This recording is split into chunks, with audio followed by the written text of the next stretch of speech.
तो वहीं कोंडागांव में छत्तीसगढ़ सर्व पिछड़ा वर्ग समाज की संभाग स्तरीय बैठक संपन्न हुई। बैठक की अध्यक्षता जहां संभाग अध्यक्ष तरुण धाकड़ ने की, जिसमें कि पिछड़ा वर्ग आरक्षण में कटौती को लेकर सत्ता पक्ष के खिलाफ कड़ा विरोध जताया गया। तो वहीं तरुण धाकड़ ने कहा है कि जो सरकार हमारे आरक्षण को खत्म कर रही है उसका विरोध किया जाएगा। उन्होंने अपील की है कि आगामी त्रिस्तरीय पंचायत और नगरीय निकाय चुनाव में सत्ता पक्ष समर्थित प्रत्याशियों के खिलाफ वोट किया जाए। तो वहीं उन्होंने चेतावनी दी है कि चुनाव आचार संहिता समाप्त होते ही संभाग स्तरीय बड़ा प्रदर्शन किया जाएगा और आरक्षण की लड़ाई अंतिम सांस तक लड़ी जाएगी। तो वही बैठक में जिलाध्यक्ष कांकेर महेश्वर जैन, जिलाध्यक्ष कोंडागांव रितेश पटेल सहित समाज के कई लोग मौजूद रहे। हम परिचय बताएंगे। 2 सेकंड ओके, हाँ बनाओ हाँ, मैं तरुण सिंह धाकड़, संभागीय अध्यक्ष छत्तीसगढ़ सर्व पिछड़ा समाज बस्तर संभाग। जी, आचार संहिता के बीच में आज एक बैठक ओबीसी के द्वारा किया गया है। किन मुद्दों को लेकर आज बैठक की गई? आज हम लोग यहाँ पर कोर कमेटी का बैठक रखा गया था समाज के द्वारा। तो हमारा जो आरक्षण में पंचायत त्रिस्तरीय में हमारा कटौती हुआ है, शून्य है, और नगर निकाय में उसमें आरक्षण है लेकिन उसमें कमी किया गया है। तो हमारे समाज में नगर निकाय हो या त्रिस्तरीय पंचायत चुनाव में हो, दोनों में हमारे समाज वंचित है। और हम लोग हमारे समाज अगर पंचायत में हो या वार्ड में हो प्रतिनिधित्व नहीं करेगा तो समाज का बात को कैसे रखेगा।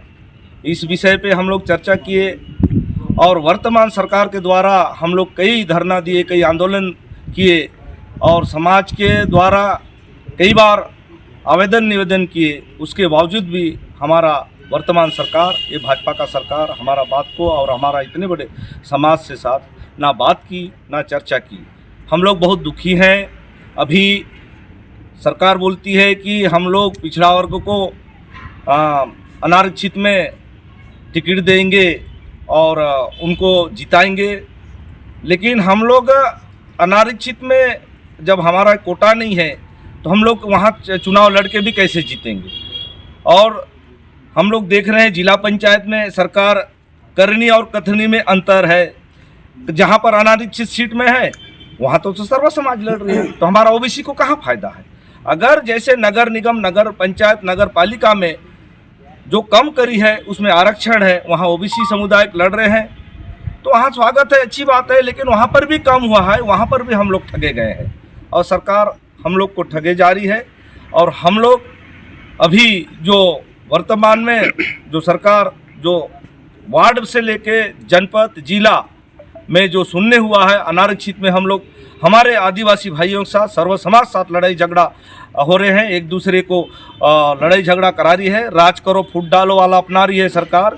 ये है, इसमें हम लोग समझौता बिल्कुल नहीं कर सकते। हम लोग गांव में रहते हैं और हम लोग भाईचारा से रहते हैं, इसीलिए हम लोग ये विचार कर रहे हैं कि हम लोग समाज से अपील करेंगे, जो सरकार हमारे समाज के हित के बारे में नहीं सोचती है उस सरकार को हम लोग वोट नहीं करेंगे।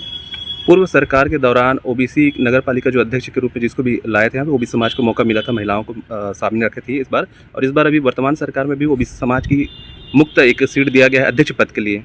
एक बड़ी जिम्मेदारी ओबीसी को मिली है, पर कहीं ना कहीं आरक्षण की कमी हुई है। बताएंगे, अध्यक्ष पद को देना भी कोई एक तरह से सरकार की एक अहम पहल है। देखिए, जहाँ पर हमारा आरक्षण है तो सभी पार्टी ने दिया है। हमारा झगड़ा है कि जो वर्तमान सरकार हमारा जो शून्य किया है उसका झगड़ा है। हमारा नगर, हम तो ये भी बोल रहे हैं नगर पालिका नगर निकाय में हमारा कम हुआ है। जनसंख्या के आधार पे बात करते हैं तो जनसंख्या आधार पे बढ़ता है, लेकिन हम लोग 5 साल के बाद घट गए हैं। तो ये यार, इसमें भी समाज को पूछा नहीं गया है कि जनसंख्या बढ़ता है, घटता तो नहीं है ना, लेकिन इसमें भी हम लोग को घटाया गया है।